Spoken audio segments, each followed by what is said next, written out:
Свае худыя, так мала ў жыцці цалаваныя рукі яна трымала мазалямі да мазалёў, шаптала свае зусім новыя словы малітвы.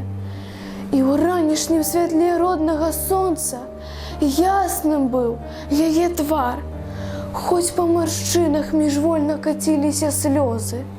Яна і тут не думала пра сябе. Дзе ён, яе Васілёк? Чаму не вярнуўся? Як добра, Божа ласкавы, што ён не прыйшоў, не прыбег нават і на пажар роднай хаты. Відаць, далёка ўжо недзе сынок. Відаць, адкапалі такі яны з азаронкам свае кулямёты. Дзе яны? Уладзік і Сцяпан. Хавай іх, Божа, усіх трох адкуль. Дай ім убачыць матчыну магілу. І тут душа яе вярталася да гэтых, да чужых сыноў, з якімі так моцна зрадніла доля.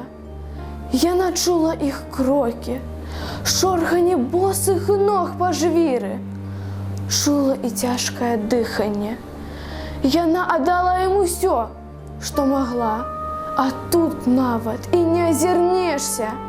І яна рабіла адно, яшчэ як мама вучыла.